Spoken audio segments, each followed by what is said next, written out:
The 1977 Pontiac Trans Am wasn't just a car in a movie, it was a cultural revolution on four wheels that transformed American automotive history overnight. What audiences saw on screen hides a production fraught with destroyed vehicles, desperate last-minute deals with General Motors, and stunt drivers who risked their lives daily.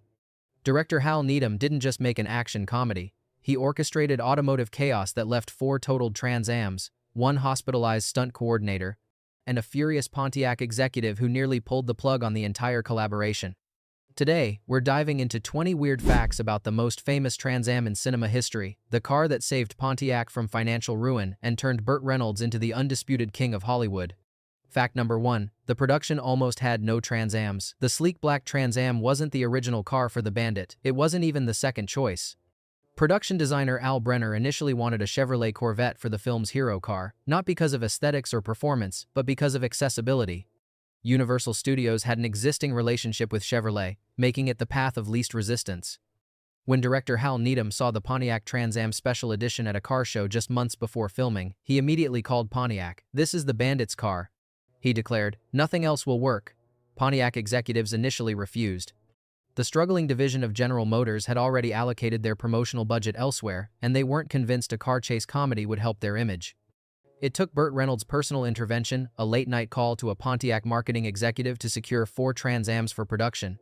The deal came with zero financial support and a stark warning: damage these cars, and you're on your own. The movie that would eventually sell over 300,000 Trans Ams almost didn't feature a single one. Fact number 2. Not a single original Bandit car survived production.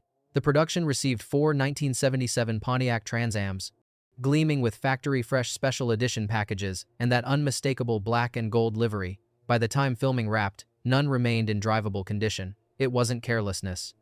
It was necessity. The infamous bridge jump alone, which appears for mere seconds on screen, destroyed the first Trans Am completely. The car's frame bent beyond repair upon landing, with the impact sending shockwaves through the suspension system and cracking the transmission housing. Stunt coordinator Buddy Joe Hooker recalls the sound, like a gunshot followed by 1,000 ball bearings hitting sheet metal. The second Trans Am met its end during the mall chase sequence when a miscalculated turn sent it through a storefront instead of past it. The third suffered catastrophic engine failure after running full throttle through swampland for repeated takes. The fourth, reserved primarily for close-ups, survived the longest, until a camera crane collapsed onto its roof during the final week of shooting. Director Hal Needham later admitted, "We killed every damn one of those beautiful machines. It was automotive murder, but the footage was worth it." Fact number 3. The iconic jump scene required mathematical precision. The legendary bridge jump wasn't just a matter of driving fast and hoping for the best. It was calculated physics, executed with surgical precision by stunt driver Buddy Joe Hooker. What viewers don't realize is the hidden engineering behind that moment. The Trans Am, weighing 3,600 pounds, needed to clear a 30-foot gap over the Mulberry River in Georgia. Achieving this required not just speed, but exact speed, specifically 88 miles per hour determined by NASA engineers who volunteered their expertise after hours. 3 miles per hour too slow, and we'd drop into the river, explains Hooker. 3 miles per hour too fast, and we'd nosedive on landing, potentially fatal for the driver. The production team secretly modified the Trans Am used for the jump, removing the engine and replacing it with a lightweight aluminum block to shift the car's center of gravity. They installed a roll cage, reinforced the frame, and added a parachute system that deployed immediately after cameras cut. Even with these precautions, the landing compressed the car's frame by 4 inches and sent Hooker to the hospital with 3 cracked ribs. The stunt was completed in one take because there were no second chances. Fact number 4. Pontiac initially wanted nothing to do with the film. When Smokey and the Bandit was first pitched to Pontiac executives in 1976, their response wasn't enthusiasm. It was dismissal bordering on disgust. Pontiac's brand manager William Johnson reportedly threw the script across the table during the meeting. "This is vulgar trash that will damage our brand image," he declared. "We're trying to sell sophisticated vehicles to upscale buyers, not participate in some redneck demolition derby." The automotive industry was in crisis following the oil embargo. Pontiac was positioning the Trans Am as a refined performance machine, not a vehicle for outlaws and bootleggers. What changed their minds wasn't the script, it was desperation. Trans Am sales had plummeted 40% that quarter, and Pontiac dealers were demanding marketing support. The deal they reluctantly struck provided zero financial backing, just 4 cars and permission to use the Pontiac name and logo. In exchange, Universal agreed to cover all damage costs and return any surviving vehicles. Bill Johnson later called it the most fortunate mistake of my career. Within 6 months of the film's release, Pontiac couldn't build Trans Ams fast enough to meet demand, with waiting lists stretching 6 months at dealerships nationwide. Fact number 5. The car transformed the entire company's fortunes. The Trans Am that appeared on screen wasn't just a movie prop, it became Pontiac's unexpected salvation. In 1976, before the film's release, Pontiac was on General Motors' internal watch list for potential downsizing or elimination. The oil crisis had devastated sales of performance vehicles, and the division had posted losses for 3 consecutive quarters. The Trans Am model specifically was selling just 46,000 units annually, respectable, but insufficient to secure the division's future. What happened next defied every automotive industry prediction. Within 6 months of Smokey and the Bandit hitting theaters, Trans Am orders exploded by 700%. Pontiac's assembly plants in Norwood, Ohio and Van Nuys, California shifted to 7-day production weeks and still couldn't keep pace. By 1979, annual Trans Am production reached 117,108 units, nearly triple the pre-film figure. This unprecedented demand generated an estimated $850 million in additional revenue for General Motors, single-handedly transforming Pontiac from General Motors' troubled child to its star performer. Automotive historian Dave Halls notes, "Without that black and gold car sliding across movie screens in 1977, Pontiac might not have survived the decade." One car and one movie literally saved an entire car company. Fact number 6. The cars in the film weren't actually 1977 models. The 1977 Pontiac Trans Ams that captivated audiences weren't 1977 models at all. They were pre-production 1976 models with cosmetic modifications to make them appear newer. When filming began in May 1976, the actual 1977 Trans Ams weren't yet available. They wouldn't roll off assembly lines until September. Facing tight production deadlines, Hal Needham couldn't wait. Pontiac's solution was to provide 4 late-production, 1976 Special Edition Trans Ams with strategic updates to their appearance. The modifications included prototype 1977 front bumpers, custom-fabricated rear window louvers, and early samples of the 1977 honeycomb wheels. Eagle-eyed automotive enthusiasts can spot the deception in certain scenes, where the dashboard configuration clearly shows 1976 instrumentation. Even the engine wasn't as advertised. While the hood proudly displayed 6.6 liter decals suggesting the powerful 400 cubic inch engine, the cars actually contained the less powerful 455 cubic inch motors from 1976, as the new engines weren't yet EPA certified for production. This cinematic sleight of hand created what collectors now call the Phantom 1976.5 Trans Am, a vehicle configuration that never officially existed but became the most influential Pontiac ever made. Fact number 7. Burt Reynolds couldn't actually drive the car well. The Bandit's smooth driving skills? They weren't Burt Reynolds. They weren't even close.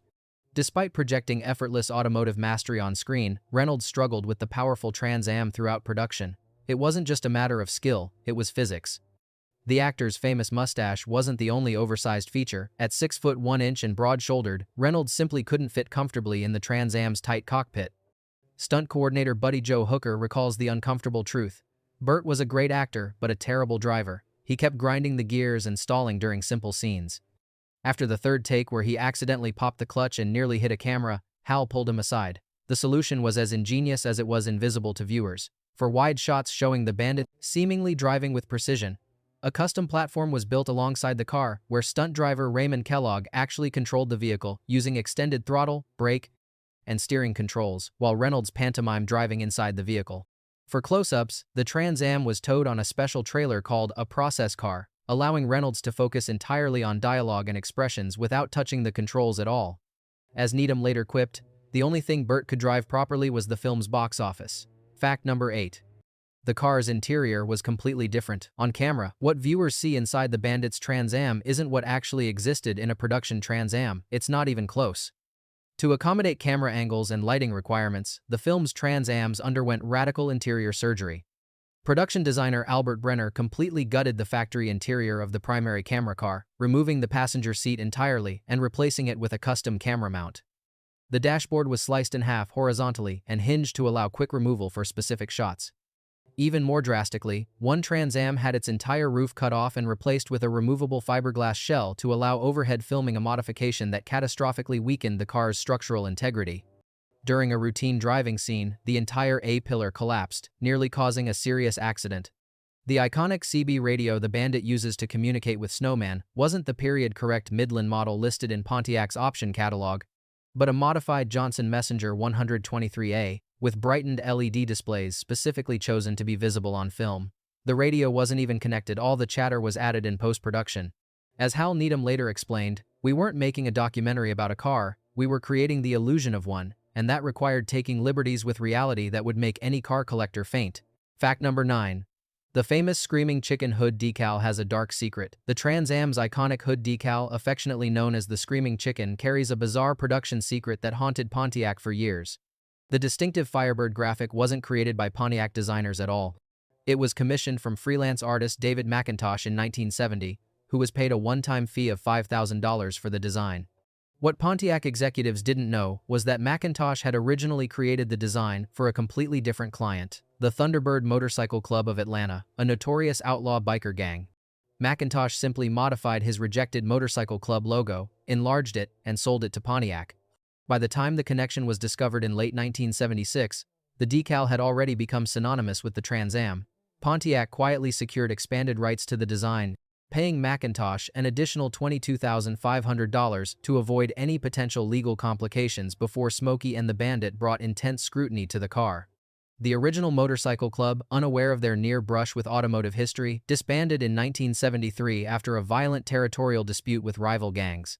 Their almost logo went on to appear on more than 1 million vehicles and became one of the most recognizable automotive graphics in history, a phoenix quite literally rising from the ashes of its questionable origins. Fact number 10. The Bandit car wasn't actually that fast. The Trans Am that outran countless police cruisers on screen hid an embarrassing reality. It wasn't particularly fast. Not by muscle car standards, not even by late 1970s standards. Go ahead and like and subscribe because we're about to shatter one of Hollywood's greatest automotive illusions. What looked like a fire-breathing performance machine on screen was actually hamstrung by emissions regulations and fuel economy requirements that had neutered American muscle cars.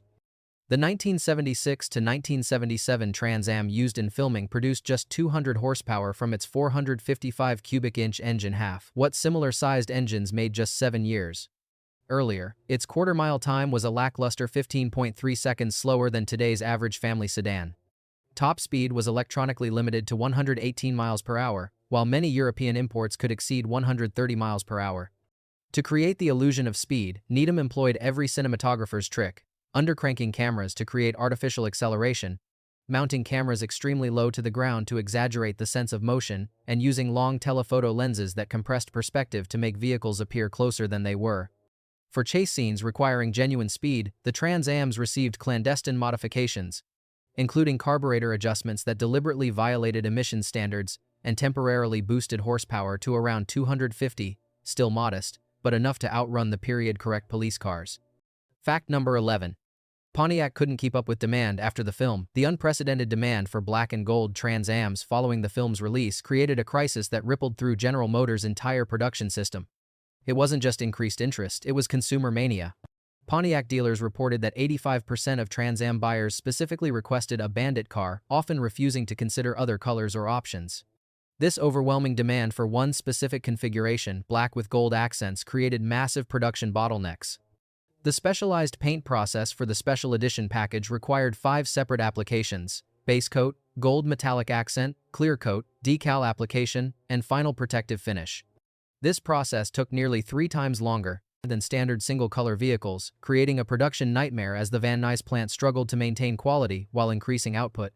By late 1977, the waiting list for a black special edition Trans Am stretched to 6 months. Dealers began charging premiums of $3,000 above sticker price, nearly 50% over manufacturer's suggested retail price. The situation grew so desperate that General Motors temporarily shut down production of other Pontiac models to allocate additional assembly line capacity for Trans Ams. Even with these measures, Pontiac suffered what executives termed the good problem. They simply couldn't build cars fast enough to satisfy demand, leaving an estimated $250 million in potential sales unrealized due to production constraints. Fact number 12.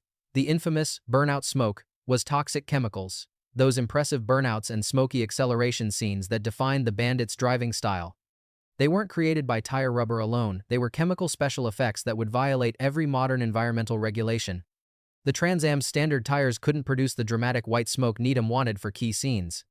The solution came from special effects coordinator Logan Frazee, who developed a controversial technique: drilling small holes in the tires and injecting them with a chemical mixture containing titanium tetrachloride, a compound that creates thick white smoke when exposed to air. This dangerous chemical, later banned from film use, causes severe respiratory irritation and can produce hydrochloric acid when it contacts moisture. During the mall chase sequence, 3 crew members required medical attention after exposure to the fumes. The chemical also permanently etched the concrete surfaces where scenes were filmed. For the film's signature donut sequence, where the Trans Am spins in circles surrounding Sheriff Justice's patrol car, an even more hazardous approach was used. The car's tires were soaked in a kerosene-based solution that created the desired visual effect, but could have caused a catastrophic fire with the smallest spark. As stunt driver Raymond Kellogg later admitted, "We didn't just bend safety rules, we completely ignored them. Nobody would be allowed to film that way today." Fact number 13. The Trans Ams had secret mechanical modifications. The Bandit's seemingly stock Trans Am concealed extensive mechanical modifications that made the on-screen stunts possible but would have voided every warranty and violated numerous regulations. Chief among these clandestine changes was the installation of a Borg-Warner Super 10 4-speed manual transmission, replacing the factory automatic in the primary stunt car. This transmission, not available in production Trans Ams, allowed for the dramatic shifting scenes and improved acceleration for chase sequences. The suspension systems underwent complete overhauls. Needham's stunt team removed the factory components and installed custom nitrogen-charged shock absorbers originally designed for off-road racing trucks. The rear springs were reinforced with additional leaves, while the front suspension received military-grade strengthening components developed for transport vehicles. Most significantly, the braking system was converted to a dual-circuit setup with proportioning valves that allowed stunt drivers to lock up only the rear wheels on command, creating the dramatic slides that became the Bandit's signature move. This modification alone would have made the cars illegal for street use. To preserve the illusion, these were standard production vehicles. Mechanics reinstalled factory components before any close-up interior shots. As stunt coordinator Buddy Joe Hooker explained, "We were essentially building race cars disguised as street cars, then converting them back between scenes." Fact number 14. The famous engine sound was from a different car entirely. The aggressive, throaty rumble that became synonymous with the Bandit's Trans Am, it wasn't coming from a Pontiac engine at all.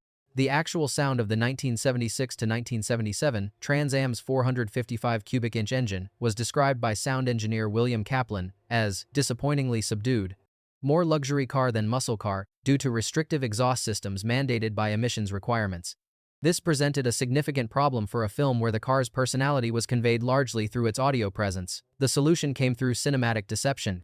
The engine sounds heard throughout the film were recorded from a modified 1969 Chevrolet Camaro Z/28 with open headers, a completely different make, model and era of car with a distinctive small block Vate sound signature, nothing like the Trans Am's big block burble. This audio bait and switch extended to all the driving sequences.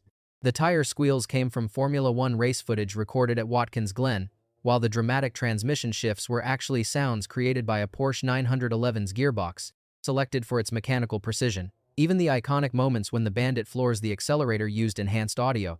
Sound designers overlaid recordings of a dragster's initial launch to create the impression of overwhelming power that the actual car simply couldn't produce. As Kaplan later admitted, "We created the muscle car everyone wanted to hear, not the emission-strangled one that actually existed." Fact number 15. There was a secret fifth Trans Am no one knew about. While production officially received 4 Trans Ams from Pontiac, there was actually a 5th car that remained hidden from both the studio and the manufacturer, a ghost car that existed off the books and off camera. This secret Trans Am was purchased directly from a Birmingham, Alabama dealership using production funds, officially allocated for miscellaneous transportation. Unlike the factory-fresh vehicles provided by Pontiac, this was a used 1976 model with 17,000 miles and significant prior damage that had been poorly repaired. Director Hal Needham designated this unofficial Trans Am as the test mule for stunts too dangerous to attempt without practice. Stunt coordinator Buddy Joe Hooker and his team used this vehicle to calibrate jump distances, test surface traction, and determine speed requirements for key sequences, essentially sacrificing it to ensure the official cars would survive their on-camera moments. This shadow Trans Am received the most extensive modifications of all, including a reinforced roll cage, 5-point safety harnesses, and a specially modified fuel cell designed to prevent fires during crashes. After filming concluded, this vehicle, now barely recognizable as a Trans Am after repeated crashes, was quietly sold to a salvage yard in Georgia for $800. Decades later, what's believed to be the remains of this 5th car emerged at an auto auction, identified by distinctive welding patterns on its damaged chassis. Fact number 16. The car's interior was physically painful for actors. The beautiful machine that projected power and comfort on screen was actually a physically punishing environment for the actors, who spent hours inside it. The special edition Trans Am featured in the film came equipped with striking black and gold upholstery that looked impressive but created miserable filming conditions. The Morocide vinyl seats, Pontiac's synthetic leather alternative, became literally scalding under the Georgia summer sun, where temperatures inside the car often exceeded 120 degrees Fahrenheit during filming. Burt Reynolds suffered second-degree burns on the backs of his thighs during one extended driving sequence when a cooling break was delayed by technical issues. The actor later missed it in citing places. Recalled, "That car was a beautiful torture chamber. I loved how it looked, but sitting in it was like being slowly cooked alive." The problem extended beyond temperature. The Trans Am's interior was designed for style rather than ergonomics, with the shifter positioned awkwardly far forward and the steering wheel angled unnaturally upright. This uncomfortable positioning forced Reynolds to adopt the distinctive driving posture that fans would attempt to imitate, one arm draped over the steering wheel, which wasn't a character choice but a necessity to reduce shoulder strain. After 3 days of filming, Reynolds' chiropractor visited the set daily to treat back spasms caused by the car's uncomfortable seating position, an arrangement that continued throughout production. Fact number 17. The Bandit Car created a black market for stolen parts. The film's explosive popularity triggered an unexpected crime wave. Theft of Trans Am parts, particularly the gold snowflake wheels and front-end components, reached epidemic levels by 1978. Insurance claims for stolen Trans Am parts increased by 400% in the 18 months following the film's release. The gold anodized wheels became so coveted that some owners reported having their cars raised on jacks and left wheelless in parking lots. In response, Pontiac dealers began offering special wheel locks not available on other General Motors vehicles. The black market value of these components skyrocketed. A set of factory honeycomb wheels that retailed for $267 commanded upwards of $1,200 on the street. The situation grew so severe that some police departments in southern states established special task forces specifically targeting Trans Am part theft rings. Most disturbing was the emergence of stripping lots, abandoned properties where stolen Trans Ams were taken, quickly disassembled, and left as empty shells. Atlanta police discovered one such operation that had processed an estimated 60 vehicles in 3 months. Pontiac attempted to address the shortage by ramping up production of replacement parts, but even this effort fell victim to the criminal trend. In March 1978, a truck containing 600 sets of gold snowflake wheels worth over $700,000 was hijacked en route from Michigan to Georgia, one of the largest automotive parts thefts in American history. Fact number 18. There was a secret ending scene cut from the film. A pivotal scene featuring the Trans Am was filmed but ultimately cut from the final version, one that would have completely changed viewers' perception of the iconic car. The original shooting script included an epilogue showing the ultimate fate of the famous black Trans Am. Set 6 months after the main events, this 3-minute sequence revealed the once pristine vehicle now battered, primer spotted, and mechanically compromised, still driven by the bandit but clearly showing the toll of his ongoing evasion of law enforcement. This scene, filmed during the final days of production, included dialogue where Reynolds' character patted the car's damaged dashboard and said, "We've outrun our last Smokey old friend. Time to retire you before you retire me." The sequence concluded with the bandit reluctantly selling the car to a collector, using the money to purchase a brand new 1977 Corvette. Ironically, the vehicle originally intended to be the film's star car. Test audiences reacted extremely negatively to this closing scene. As one viewer comment card bluntly stated, "The car can't die. The car is the movie." Universal executives agreed, and despite Needham's protests that the scene provided emotional closure, it was removed from the final cut.